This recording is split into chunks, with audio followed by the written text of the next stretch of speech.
a sua graça, a sua paixão, o seu amor, que nos motiva a seguir, atuar, servir, apoiar.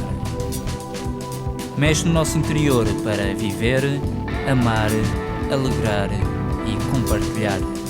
Esse sangue derramado na cruz do Calvário que nos limpa, nos salva, nos lava.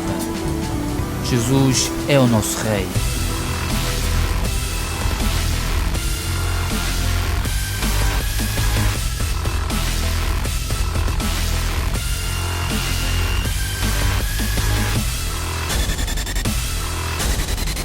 E CCM, a tua comunidade.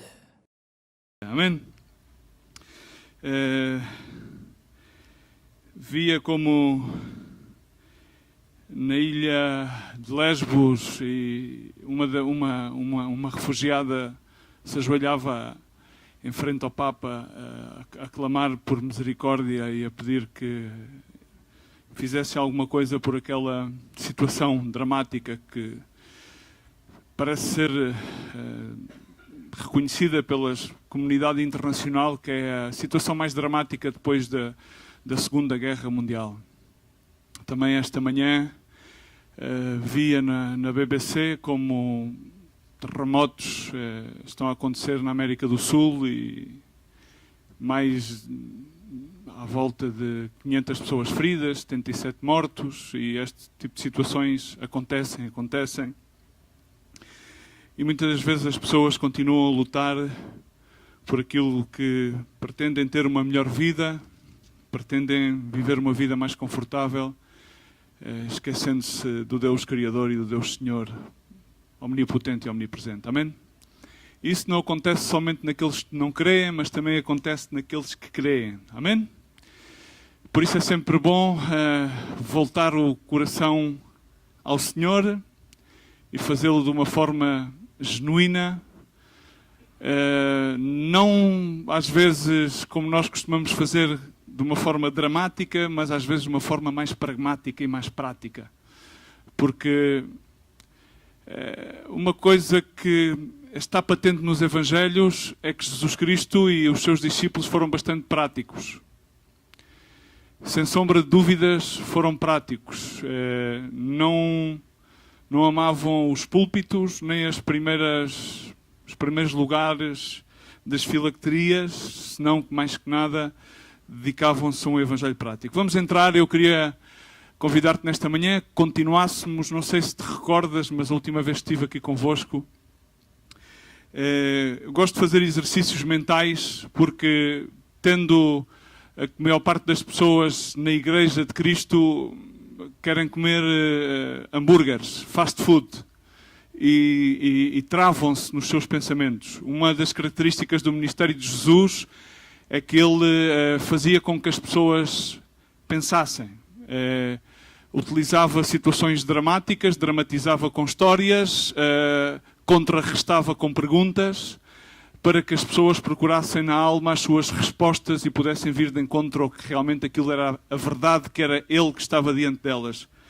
E eu gostaria que vocês também começassem, de certa forma, todas as pessoas a profundizar dentro das suas almas aquilo que Deus quer fazer na tua vida e aquilo que Deus quer fazer na minha vida, na vida de todos. Amém? Assim que vamos orar e vamos entrar na mensagem que é a quem compararemos esta geração, parte 2, e vamos continuar. Pai, no nome de Jesus Cristo, Senhor, nesta manhã, queremos simplesmente abrir-nos, Senhor, à luz da Tua Palavra, Senhor, e rogar-te que Tu, na Tua eterna misericórdia, possas, nesta manhã, suscitar a Tua vida em nós. Pai, que no nome de Jesus Cristo venhas a desafiar-nos, venhas a transformar-nos, Senhor, venhas a derrubar preconceitos, paradigmas, Senhor, e que possamos sair deste lugar não da mesma forma como entramos, mas possamos sair tal como disse o salmista David, com as nossas copas a rebosar da Tua presença. Pai, que no nome de Jesus sejamos testemunhas vivas de Ti, que sejamos parte do Teu verbo, Senhor. E Pai, que no nome de Jesus Cristo, Senhor, Tu faças a Tua obra em cada pessoa que está aqui nesta sala e todas aquelas pessoas que nos possam ouvir através dos meios da net, Senhor, e da rádio, Pai. Faz a Tua obra, Espírito Santo de Deus. Confiamos em Ti e no poder do Teu Espírito e na Tua Palavra que é verdade. Pai, no nome de Jesus, amém. Amém? Entrando outra vez em Mateus 11, Mateus 11, nos versos 12 ao 19,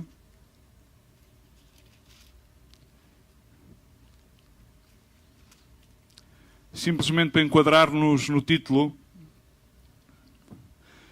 Recordam-se no último domingo, quando falámos acerca disto, estabelecemos um paralelo entre duas gerações diferentes. Simplesmente por enquadrar-nos, 11, do 12 ao 19. E lê assim a palavra do Senhor: e desde os dias de João Bautista até agora o reino dos céus sofre violência, e por força querem se apoderar dele, por todos os profetas e a lei, até João, profetizaram. E se querem acreditar, este é o Elias que havia de vir. Quem tem ouvidos para ouvir, ouça, mas a quem compararei esta geração? É semelhante aos meninos que se assentam nas praças e clamam aos seus companheiros e dizem: tocámo-vos flauta e não dançastes, cantámo-vos lamentações e não chorastes. Porque veio João, não comendo nem bebendo, e dizem: tem demónio. Veio o Filho do Homem, que come e bebe, e dizeis: eis aqui um comilão e beberrão, amigo de publicanos e de pecadores. Mas a sabedoria é justificada pelos seus filhos. Amém? Estamos localizados na Escritura?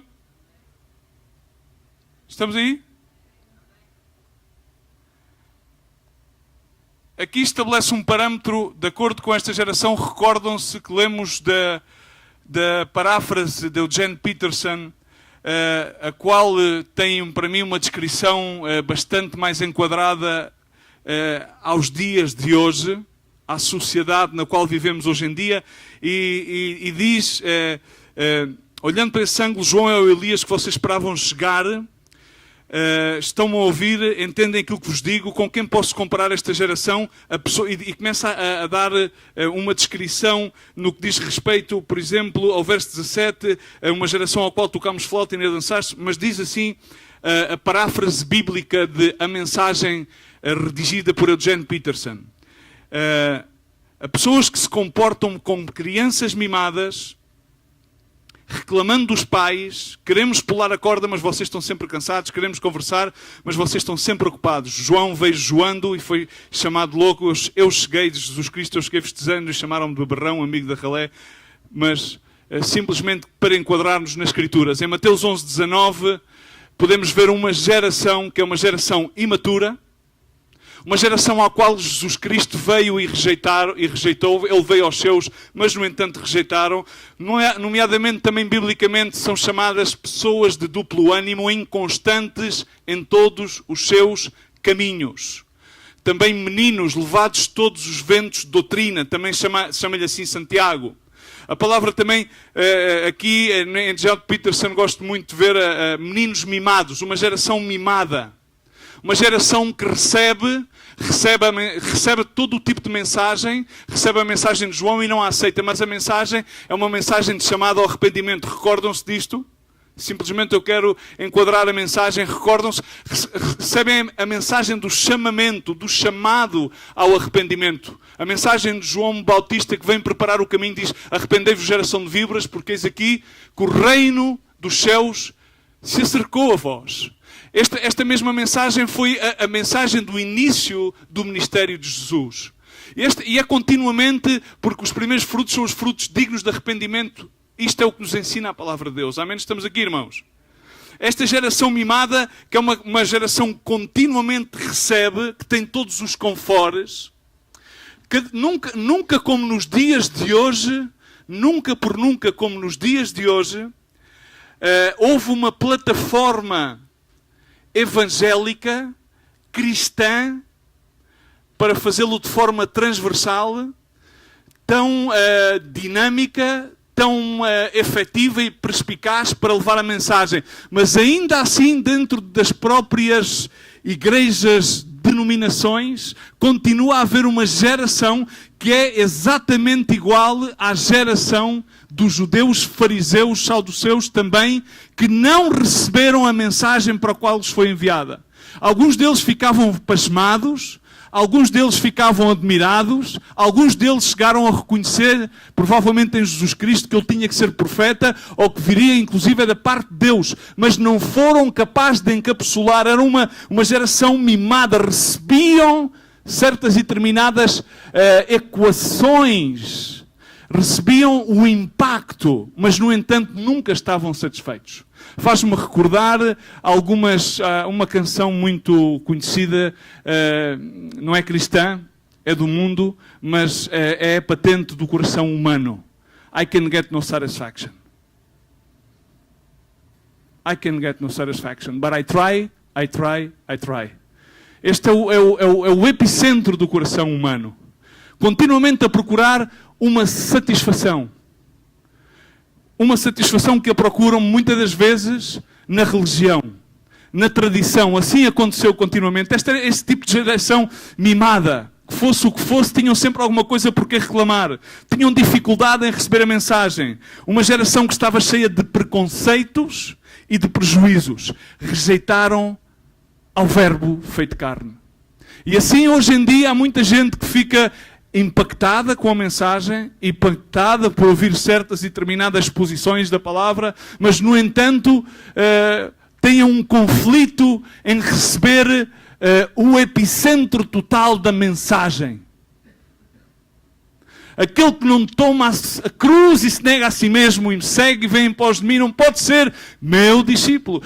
Há certas e determinadas verdades bíblicas que implicam verdadeiramente o seguir a Jesus Cristo, que muitas das vezes faz com que a geração de hoje seja exatamente paralela e ande paralela e transversalmente exatamente àqueles que rejeitaram a mensagem daquele então. Vimos também em 1 Pedro 2, 6 a 10, em como aparece aquela geração da promessa, a geração eleita, o real sacerdócio, a nação santa, o povo adquirido pela preciosa sangue de Jesus Cristo, com o propósito de anunciar as virtudes, engrandecer o nome de Jesus. Estão-se a recordar disto? Ao qual nós, à partida, queremos, amém? Queremos acreditar, queremos crer, e queremos fazer parte, porque é o redigir, é a história da igreja. Amém? Nós queremos fazer parte disso. Queremos ser essa geração eleita, escolhida, separada, comprada pela preciosa sangue de Cristo, que não se justifica nem em tradições, nem em preconceitos. Não quer estar a analisar certas e determinadas partes do conteúdo, mas quer receber o conteúdo, quer receber toda a mensagem e que seja a mensagem a fazer parte total, integral do nosso ser, a transformar para que cheguemos à magnitude de Jesus Cristo, para que possamos chegar a poder dizer, como Paulo disse, já não vivo eu, se não vive Cristo em mim. Esse é o caminhar de um cristão, do verdadeiro discípulo de Cristo, que vai em contínua luta de abnegar-se ele mesmo à sua carne, para que possa Cristo crescer nele. Amém? Estamos aqui?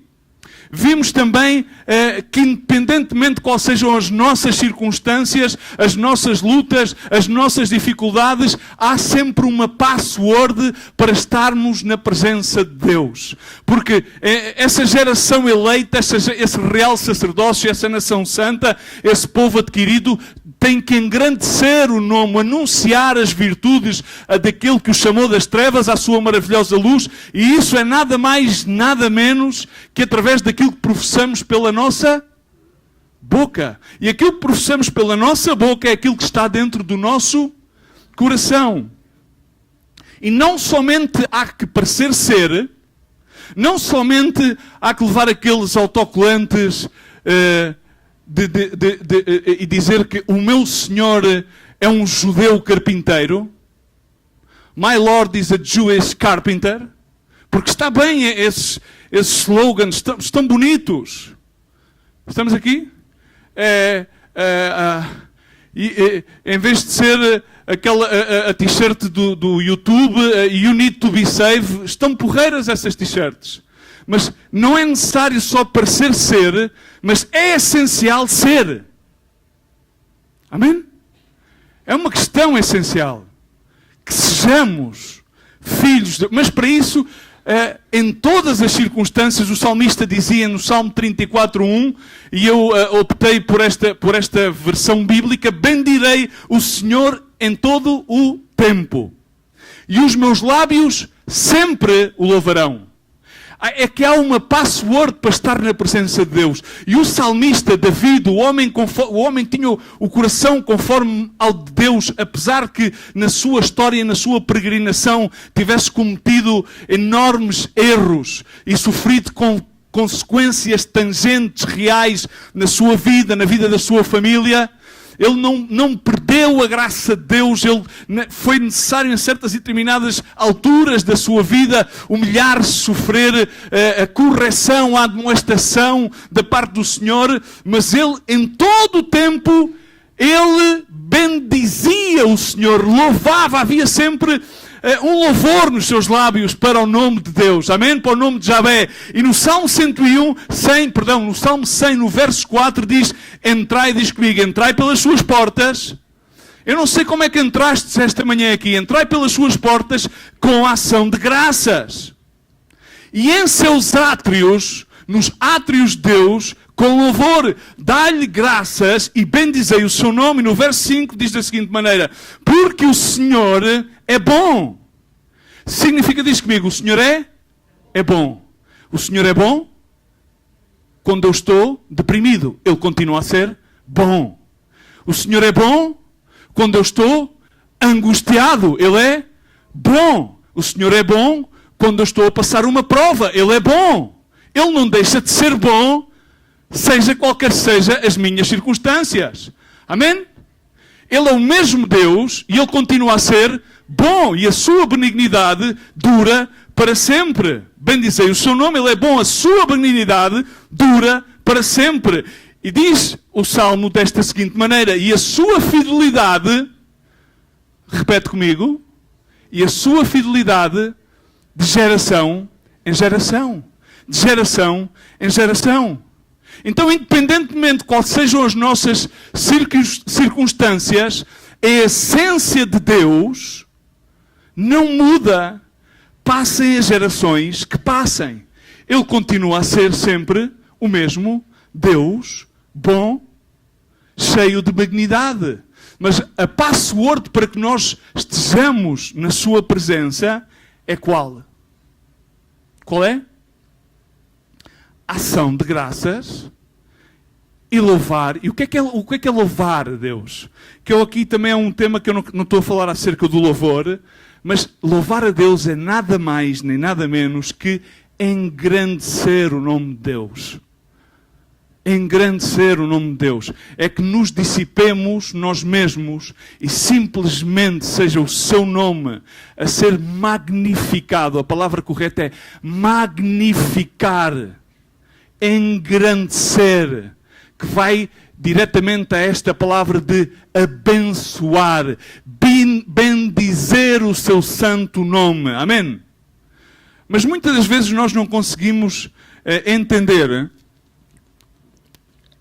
nas nossas mentes, quando estamos em certas e determinadas circunstâncias, seja em que geração estejamos enquadrados, que Deus já fez muito mais nas nossas vidas do que aquilo que nós pensamos que Ele já fez. Então perdemos-nos com os nossos pequenos detalhes, porque nós queremos criar a nossa agenda.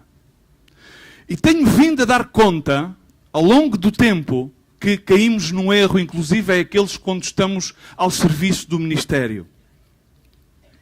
Caímos no erro de deixar que seja a experiência a ditar a agenda, em vez que seja o Deus que fez todas as coisas, que rige o universo, todos os pequenos detalhes, a ditar a agenda e os caminhos. E aqui encontramos depois num paradoxo em que fixamos nos pequenos detalhes e não conseguimos entender a magnitude daquilo que Deus está a fazer. E então queremos começar nós a actuar. E então corremos o ténue perigo de deixar de ser real sacerdócio, nação santa, povo adquirido, escolhido, para anunciar as grandezas, e começamos a andar entre a linha ténue de nação santa, geração mimada, que nunca está contente, que por muita bênção que tenha, por muita glória que tenha, há sempre alguma coisa a desdenhar, há sempre alguma coisa a queixar. Podia sempre ser assim, podia ser sempre assado. Então a linha é muito ténue entre estes dois tipos de gerações que estão espelhadas aqui na palavra de Deus. Porque as prioridades do coração do homem começam a estar transformadas. Na realidade, o tesouro que fazemos não é o tesouro apropriado que a palavra de Deus nos demanda no bom sentido, não como um mandamento, mas nos apela a que tenhamos bem centradas as prioridades da nossa vida. As pessoas começam a ter medo ao desconhecido. Essa história de ir, essa história de dar um passo de fé, começa a ser complexo, porque o cristão que deveria ser um discípulo, que deveria viver como uma nação santa, um sacerdócio real, um povo adquirido, já está a viver de acordo a uma geração um bocado mimada, que está no conforto de uma boa cadeira confortável, que inclusive já tem algumas máquinas de fumo, e eu não sou contra essas coisas, para vislumbrar os platôs das congregações. Em cima já se vislumbra com as grandiosas coisas e vai perdendo as prioridades centrais, nucleares, os epicentros da fé, descritas que os nossos corpos devem e deveriam estar permanentemente apresentados como, Romanos 12, sacrifício, é racional, sacrifício vivo, para que possamos perceber qual é a boa, perfeita e agradável vontade de Deus para a nossa vida. Amém?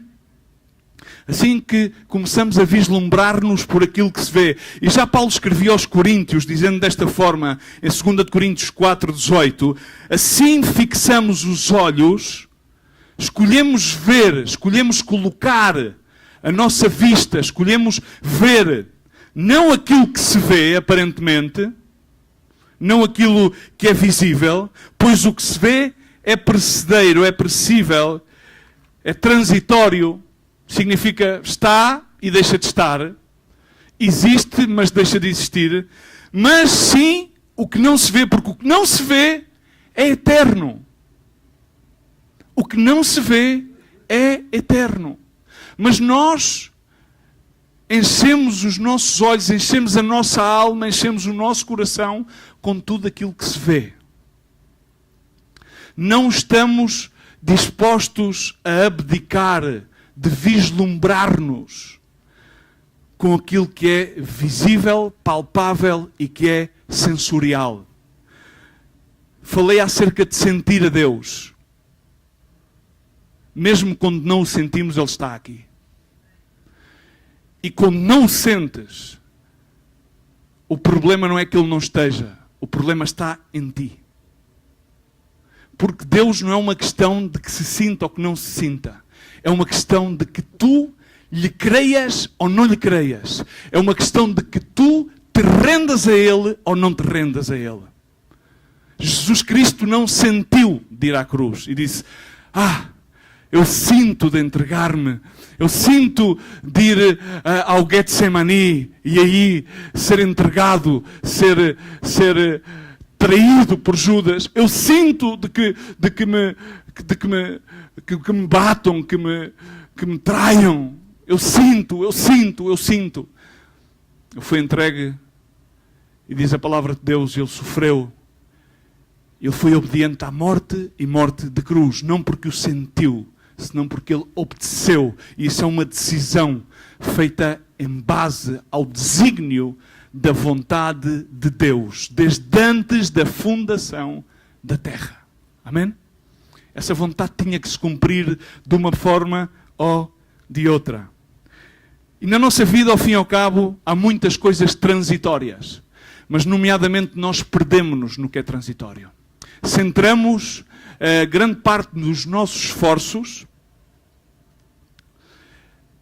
naquilo que é transitório. E então colocamos as nossas forças, todo o nosso ser, todo o nosso coração, em vez de colocarmos todo o nosso ser, todas as nossas forças e todo o nosso coração naquilo que não se vê. Queremos tesouros palpáveis. Não queremos um tesouro invisível. Falamos acerca desse tesouro invisível e eu queria entrar neste paralelo, por assim dizer, que é o paralelo da mensagem de hoje, acerca desse tesouro invisível.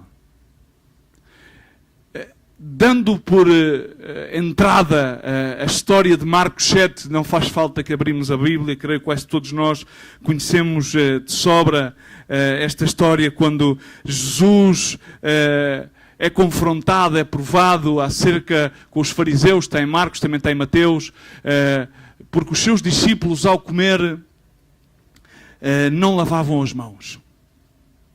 Começa a ser provado, e ao qual Jesus replica aos fariseus essa geração de pessoas que não estavam conformes, não recebiam a mensagem, sentiam-se de alguma forma incomodados com Jesus. Jesus que se sentava com publicanos, com pecadores, inclusive com pessoas de uma reputação dúbia. Não é próprio, ou seja, não é próprio que um cristão se junte com pessoas de reputações dúbias. Automaticamente é apontado pelos outros cristãos. Dizem, olha aquele irmão, olha com quem ele se junta. Claro, é mais fácil falar acerca de Jesus com os do mesmo clube, não é? É mais simples. Mas como é que eles serão salvos se não há quem lhes pregue a palavra? Como é que eles conhecerão se ninguém é enviado? Deixo-vos a pergunta, não é? Simplesmente para que possamos meditar.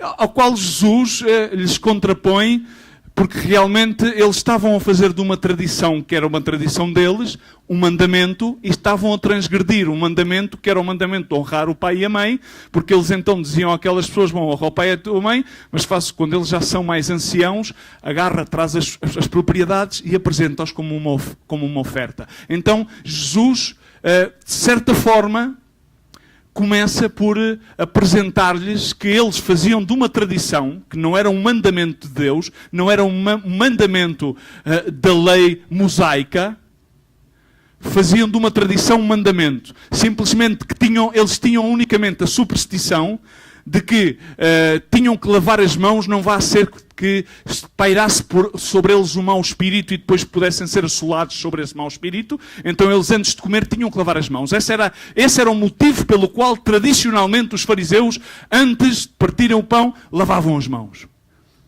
Era uma tradição, nada mais que uma tradição. E de uma tradição queriam fazer uma lei e impor uma lei como se fosse uma lei mosaica. E da lei mosaica queriam transgredi-la, rejeitá-la, está escrito em Marcos.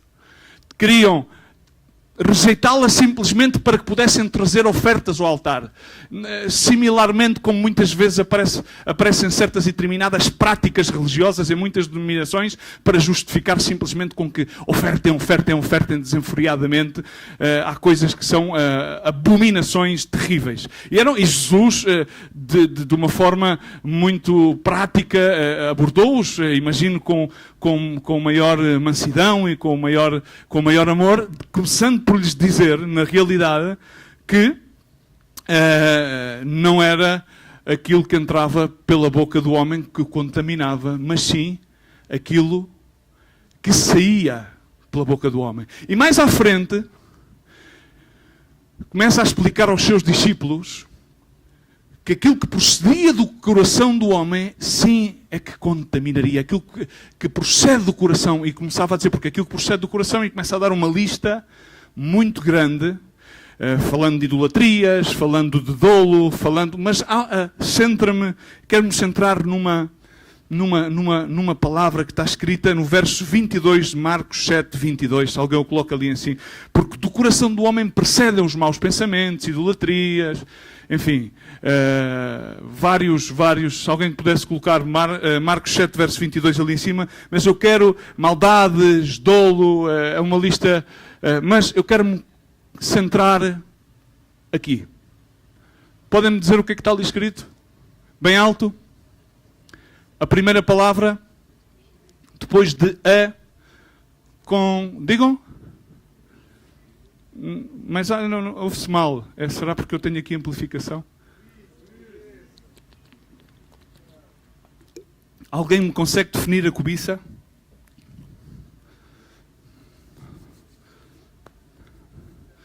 Eu só quero ser o que não sou, eu só quero ter.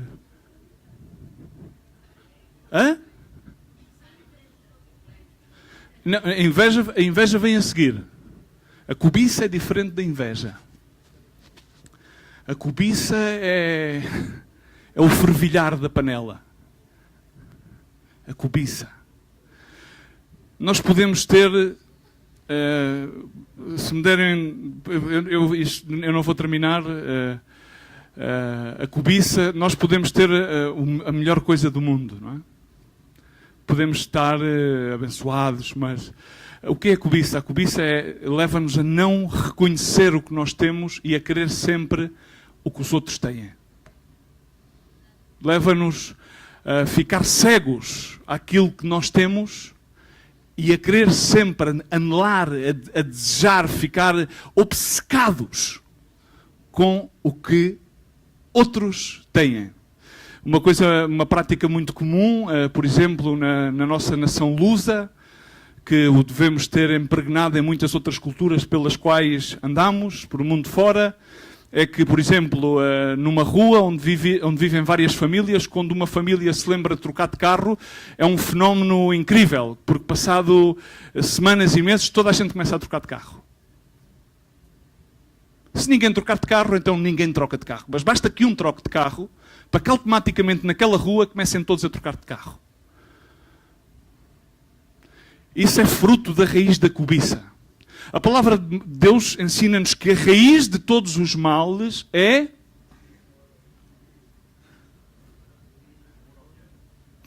E o amor ao dinheiro é nada mais, nada menos que cobiça.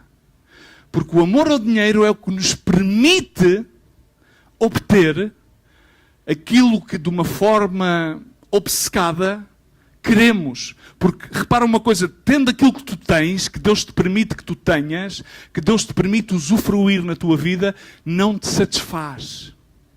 Como aquela geração que dizia, bom, por muito que nós te façamos, por muito que toquemos flauta, nunca se satisfaz. És como um menino mimado, infantil, imaturo. Mas isto era naquele então e continua a ser hoje. Isto é uma coisa que não acontece simplesmente naquelas pessoas que ainda não alcançaram a salvação em Cristo Jesus. Isto acontece naqueles que já receberam a Cristo Jesus como Senhor e Salvador e têm esta luta no seu coração.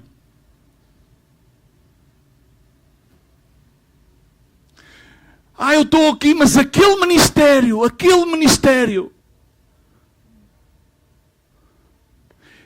Eu quero ter aquele modelo, mas Deus deu-nos este modelo. Deus chamou-me a viver neste modelo. E eu tenho que saber qual foi o modelo que Deus me chamou a viver. E estar alegre por ele. Amém? Não é perfeito, claro que não é perfeito. Só há um perfeito, só há um justo. É Jesus. Amém? Ele está a aperfeiçoar-nos. Ele olha para nós e vê-nos perfeitos. Nós somos totalmente imperfeitos, mas estamos a ser aperfeiçoados nesta peregrinação. Amém? Amém? Estamos aqui, irmãos. Não, a tua família não é perfeita. Bem-vindo ao clube, a minha é totalmente imperfeita. Mas pelo menos que as nossas famílias sejam funcionais, não disfuncionais. Ok? Estamos aqui? Estamos, irmãos? A cobiça. E a cobiça entra pelos olhos. E então Paulo dizia aos coríntios, pessoal, a cidade de Corinto era uma cidade totalmente cosmopolita, provavelmente como Londres. Não sei se tinha Big Ben, não tinha Big Ben. Provavelmente como Nova York, não sei se tinha a ilha de Manhattan ou não. Provavelmente não estou a aprofundar os meus estudos escatológicos acerca de como era Corinto ou não. Não estou muito interessado, mas sei aquilo que descrevia a cidade de Corinto era uma cidade onde se aglomerava os mais variados tipos de pensamentos, também algumas riquezas. E havia aqueles conflitos, então Paulo dizia, pessoal, nós atentamos àquilo que não se vê, porque aquilo que se pode ver vai passar, é transitório. É transitório, vamos colocar os nossos olhos naquilo que não se vê, porque aquilo que não se vê estará sempre, será eterno. Amém? Por outras palavras, vamos a Mateus 6, 19 ao 21, umas escrituras, por favor, 6, 19, 21.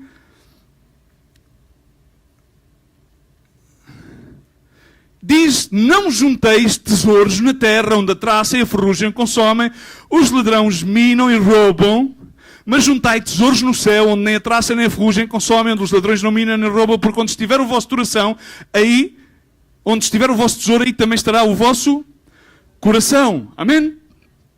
Em seguida, começa a ensinar sobre os olhos. Estabelece este paralelo. Está a falar acerca do céu. Já falámos um título que compartilho aqui, assim seja na terra, tal como no céu. Agora eu quero ir contigo a Lucas 12. Vamos estabelecer paralelos escriturais. Vamos fazer uns exercícios bíblicos e vamos ler aquilo que está escrito em algumas versões bíblicas. O título é A Cobiça. Lucas 12, verso 13. E disse-lhe um da multidão, saiu um da multidão e disse-lhe, mestre, diz ao meu irmão que reparta comigo a herança. Mas ele lhe disse, homem, Jesus disse a este homem, quem me diz a mim, quem me pôs a mim por juiz ou repartidor entre vós? E disse-lhes, acautelai-vos e guardai-vos da avareza. Porque a vida de alguém não, diz comigo, não consiste na abundância dos bens que possui.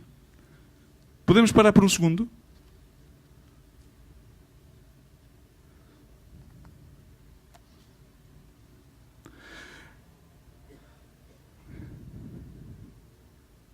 Hoje em dia, ontem falávamos nisto à mesa. Se tu vais a uma escola, por exemplo, vais a uma escola, uma reunião de pais, e se tu te apresentas como doutor, és respeitado. Falas... É valorado a tua posição. Mas se tu não és doutor, grande parte das vezes não é valorada a tua posição. Se tu vais bem vestido, vais com traje, vais com fato e gravata, de certa maneira, essa indumentária pode dar certo e determinado salvo-conduto aqui ou ali. Mas, no entanto, se fores com umas vestes mais informais, provavelmente não te darão certos e determinados salvos-condutos. Nós estamos formatados na nossa mente de que aquilo que determina o que as pessoas são é aquilo que elas têm. Nós vimos uma pessoa chegar a um lugar com um grande carro e dizemos, este senhor ou esta senhora é uma senhora abastada. Provavelmente pode não ter nada. E este é o formato da nossa mente. Porque o nosso coração, na sua essência carnal, está derivado a cobiçar as coisas. Nós queremos ter sempre aquilo. O nosso coração impulsa-se a isso. Agora vemos aqui uma história tremenda. Este homem para a Jesus, chama-lhe de mestre e está a colocá-lo numa posição. E reparem uma coisa, se me permitirem, não vou demorar muito mais tempo, porque eu quero repartir esta podemos chamar-lhe uma série, não é uma série, mas enfim, a quem compararemos esta geração para que nós possamos digerir a palavra. Mas entendamos uma coisa. Quem me constituiu juiz entre vós? Jesus é juiz? É juiz? Ele é juiz. É juiz e é justo. É ou não é? Mas repara que ele disse: quem me constituiu juiz entre vós dois? É que muitas das vezes nós temos a posição daquela pessoa. Senhor, eu tenho aqui uma situação que tu tens que fazer justiça entre mim e os meus irmãos, entre mim e o outro, porque ele tem mais do que eu. Deus reparte conforme a sua vontade. Amém? Estamos aqui? O que nós temos que aprender é estarmos alegres com a porção que Deus nos dá. Bom dia. Bom dia. Aleluia. Glória a Deus. E sabendo com a porção, a mulher está contente com o marido que Deus te dá. Homem está contente com a mulher que Deus te dá. Amém? Está contente com tudo aquilo que Deus te dá. Alegra-te com o que Deus te dá.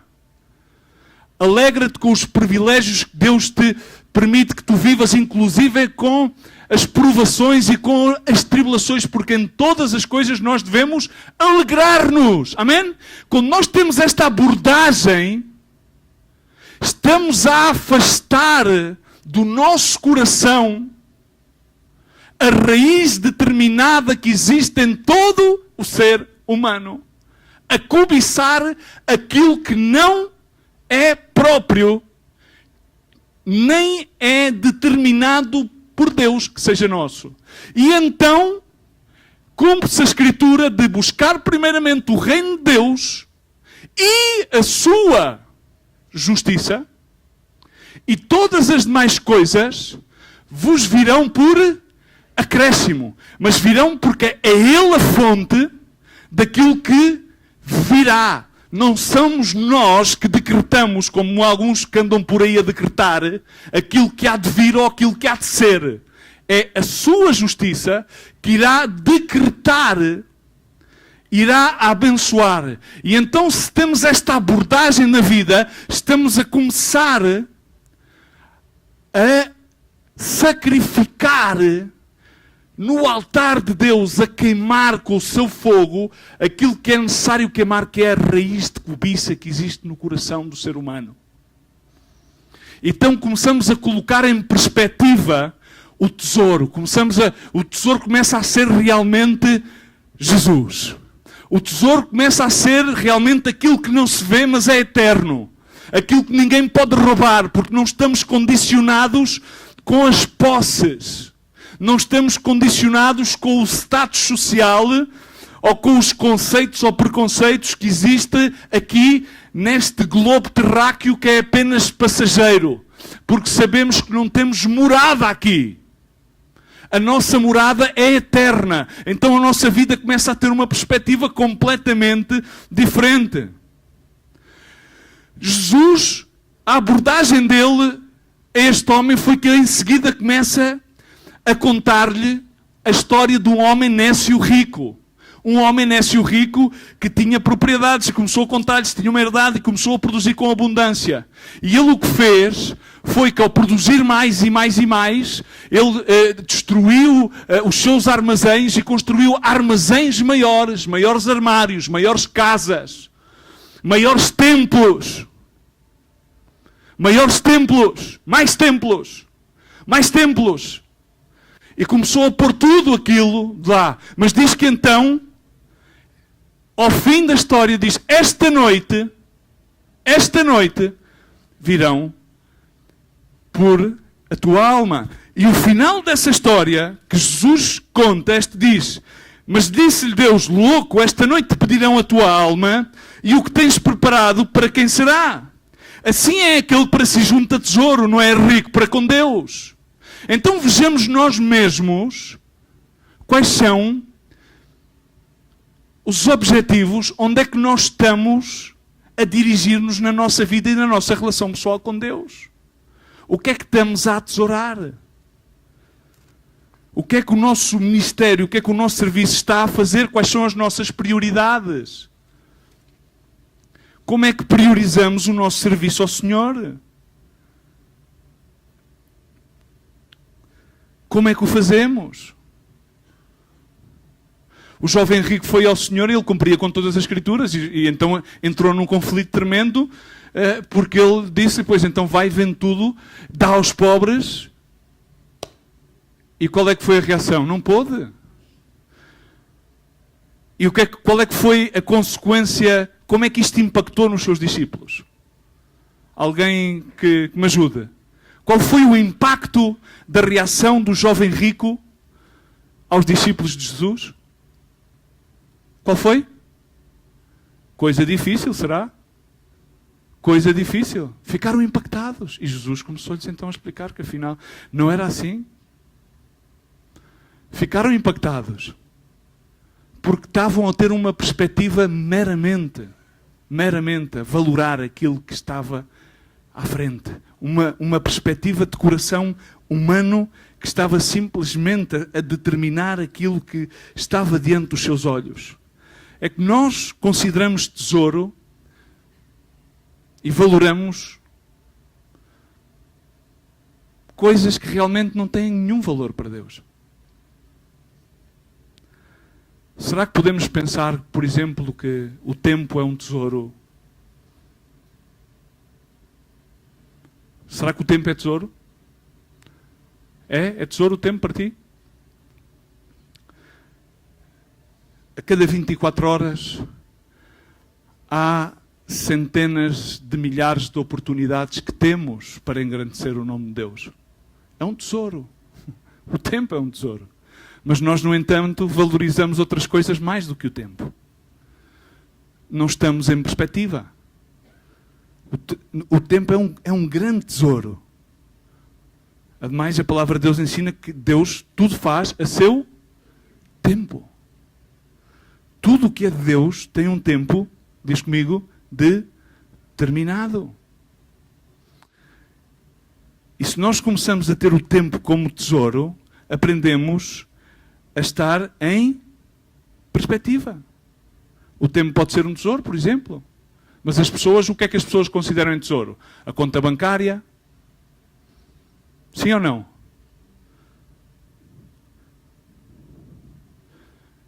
Os talentos que temos podem ser considerados tesouros? São tesouros? Mas há muitas pessoas que menosprezam os talentos que Deus lhes dá e não os põem ao serviço, não são bons mordomos, porque utilizam esses talentos para querer enriquecer-se, para fazer tesouros nesta terra. Não colocam o seu tesouro no céu. Então tudo aquilo que nós somos, que temos algum tipo de talento, é uma dádiva de Deus.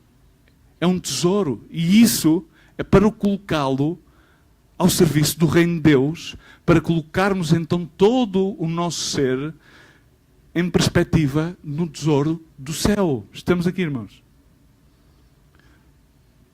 Cada vez mais, muitas das vezes há pessoas que não consideram que o seu próprio corpo é o templo sagrado do Espírito Santo. É ou não é? Paulo ensina isso. E não cuidam do seu corpo. Não cuidam do seu corpo. Comem, fazem, acontecem, para cima, para baixo.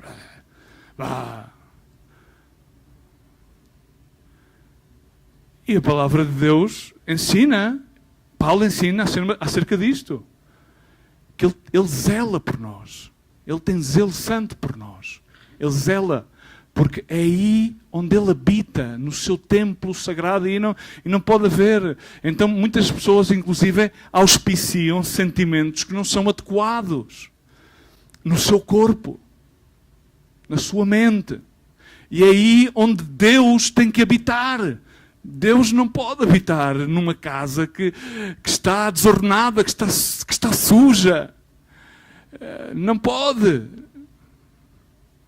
Estamos aqui, irmãos. Tudo tem que estar em perspectiva. Tudo isto são verdadeiros tesouros para Deus. Amém? Tudo isto são verdadeiros. E isso nós temos que colocá-lo em perspectiva. E a perspectiva vem através dos olhos. Para nós termos as coisas em perspectivas, temos que aprender a ver, a colocar as prioridades.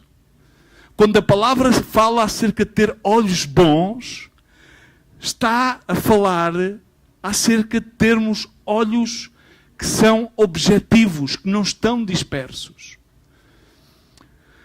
A cobiça é alimentada por uma visão difusa e dispersa, que não está centrada naquilo que é correto, naquilo que é adequado. Uma visão difusa e dispersa, por exemplo, centra-se muito na lei e nas tradições. Isto numa perspectiva religiosa. Mas a lei não salva ninguém. Foi necessário que viesse o pacto selado por graça pela sangue do Cordeiro de Deus que tirou o pecado do mundo. Amém? Entendemos isto? É simples, mas é uma mente difusa. Uma mente difusa leva-nos a querer todas as coisas que muitas das vezes nem sequer provêm de Deus. E então tudo isto leva a que o nosso coração também esteja difuso. Esteja disperso. Não seja uma só peça. Não seja um coração integral. Temos que ter uma perspectiva da vida clara, ao qual nós fomos chamados de uma forma clara a ter os nossos olhos. A candeia do corpo é o olho. Se o teu olhar for bom, e a tradução é, se o teu olhar for objetivo, se o teu olhar for objetivo, então em todo o teu corpo tu traz luz. Significa em todo o teu corpo tu traz revelação de Cristo. Em todo o teu corpo tu poderás ter patente o testemunho de Jesus Cristo. Mas se a luz que há em ti é escuridão, se tu tens uma visão dispersa, é mais provável que então estejas a ser alimentado por sentimentos que estão alicerçados, provavelmente na cobiça, que é algo que é patente em todo o ser humano. Então continua a dizer quão grande será tal escuridão. E termina a dizer no verso 24, porque ninguém pode servir a dois senhores. Um coração não pode estar dividido, não pode estar disperso. Tem que estar definitivamente, integralmente decidido. Decidido.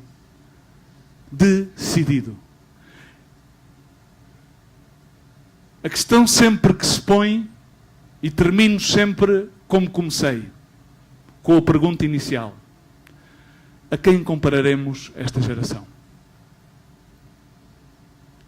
Como é que tu, pessoalmente, vais definir, como é que tu vais definir-te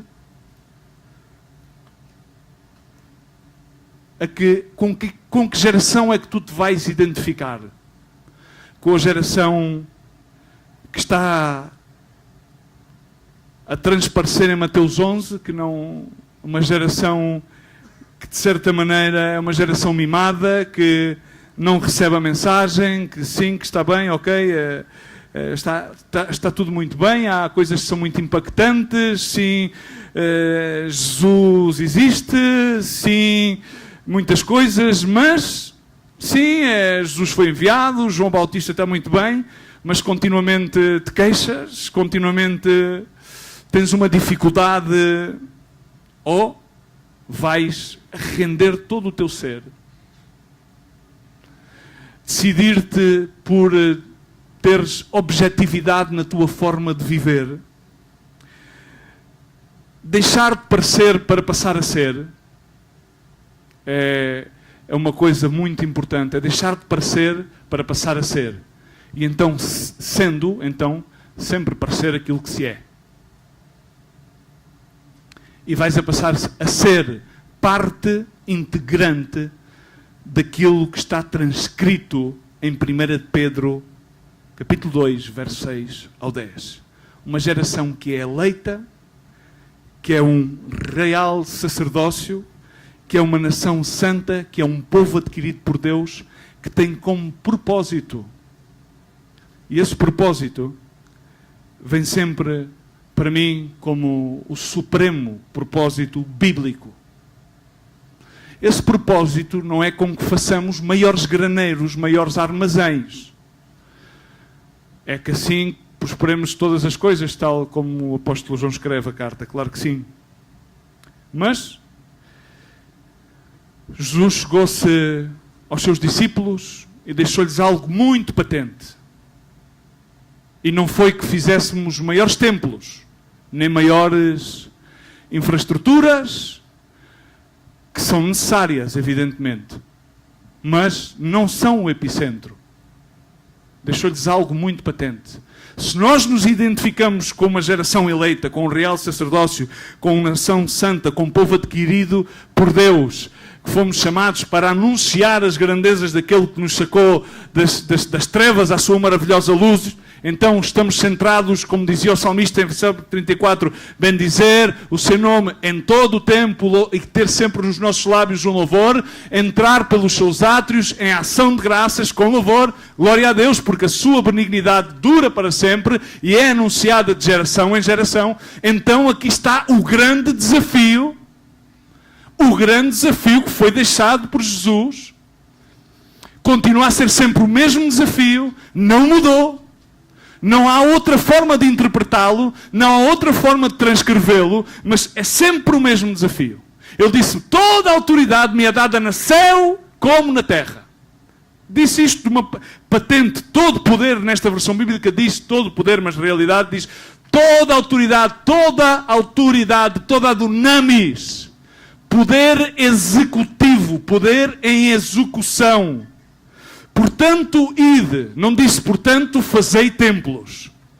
Portanto, fazei páginas web. Também é importante. Não vamos descurar todo este tipo de situações. Mas não é de todo aquilo que traz a salvação. Disse, ide. Ide significa ter uma ação. Uma ação que é pressuposta ir com uma reação. Essa ação causa outra reação. Ele disse, ide. Sabes o que é que significa ide? É uma deslocação. Ide. Não diz ide à igreja mais próxima. Se também é importante que te congregues. Não percais, pois, o hábito de vos congregar. Amém? Estamos aqui, irmãos. E podemos pôr-nos de pé e os irmãos do louvor podem subir. Estamos terminando de ler estes versículos, porque esta geração, que é a geração eleita, escolhida, separada, um real sacerdócio que eu quero que acreditar e crer que de geração em geração é isto que temos que anunciar, é sempre este mesmo desafio, não temos nada a inventar a mais daquilo que já está escrito e já está dito. Palavras escritas a vermelho significa JC. Jesus Cristo, o Nazareno, disse isto, ide, e tu dirás, não irmão, então vamos a Lesbos, vamos à Índia. Não, começa a ir ao teu vizinho, ok? Começa a praticar, começa a ir ao teu vizinho. Quando diz ide, começa a ir já à pessoa que está ao teu lado. Começa quando tu vais ao pão, teres uma oportunidade de testemunhar que Jesus Christ, não é o superstar, é Jesus Cristo Nazareno. Salvou a tua vida e chamou-te para seres real sacerdócio, nação santa, povo adquirido, que antes não tinha alcançado misericórdia, mas agora alcançou, para anunciar, para engrandecer, para anunciar as maravilhas daquilo que o sacou das trevas à sua maravilhosa, grandiosa luz. Diz, ide E ensinai e fazei discípulos. Nesta versão bíblica diz, e ensinai a todas as nações. Mas essas todas as nações começam na tua própria nação. Começam com os teus vizinhos. Começa com a tua família. Batizando-os no nome do Pai, do Filho e do Espírito Santo. Ensinando-os a guardar todas as coisas. Diz comigo, todas as coisas. Todas as coisas. De Gênesis a Apocalipse. Todas. Não só uma parte. Não diz ensinar as tradições. Todas as coisas que eu vos tenho ensinado até à consumação dos tempos ou dos séculos, dependendo da versão bíblica. Amém? E isto é o maior desafio que continua de pé, é contemporâneo, é intemporal, continua a ser de geração em geração, para que nós abracemos este desafio e possamos identificar-nos não como uma geração inconstante, não como uma geração mimada, não como uma geração que tem uma perspectiva difusa da vida, não como uma geração que tem o tesouro posto do seu coração em coisas terrenas, mas sim que põe os seus olhos nas coisas que não se vêem, que são eternas, e recebe este grande desafio e diz, não, eu não quero ser só salvo, eu não quero estar só numa congregação, mas eu quero testemunhar aquilo que Jesus Cristo fez na minha vida. Ele salvou-me, Ele resgatou-me, Ele trasladou-me das trevas à sua maravilhosa luz. Assim que eu aceito o desafio e eu vou testemunhar que Jesus Cristo, Ele é Senhor, Ele é Salvador, e vou começar aqui, na minha casa, vou começar com os meus vizinhos, vou começar com a minha família, porque eu sei que eu, por fé, eu e a minha casa seremos salvos, amém? E eu sei que eu, por fé, eu fui chamado e eu e a minha casa serviremos ao Senhor. Eu não quero ter um coração dividido, eu quero ter um coração íntegro, eu quero ter um olhar objetivo, eu quero pôr os meus olhos na cruz, em Jesus Cristo, e aí receber esse chamado. E sejam quais sejam as circunstâncias, eu bendirei ao Senhor em todos os tempos e sempre terei um louvor nos meus lábios, como diz o salmista. Fecha os teus olhos e onde estás, e vamos agora neste momento orar ao Senhor e em seguida louvar o seu nome. Pai, no nome de Jesus Cristo, nesta manhã queremos honrar o teu nome, Senhor. Queremos agradecer pela tua palavra, que é a mesma ontem, hoje e pelos séculos, Senhor. Agradecemos, meu Deus, este momento podemos aqui estar juntos, congregados no teu santo nome, Senhor. Queremos rogar-te, clamar, Senhor, que tu, meu Deus, desafies, Senhor, cada pessoa que possa ouvir a tua palavra, que possa ouvir esta mensagem, Senhor, que tomemos uma decisão clara e objetiva, Senhor, a não ficarmos estagnados, a não ficarmos dirigidos por sentimentos carnais, mas a decidirmos-nos por Jesus Cristo, Senhor, a agradecer todas as coisas, Senhor, e a abençoar o teu nome em todos os tempos, e de contínuo que haja um louvor nos nossos lábios, Senhor, seja qual seja as circunstâncias.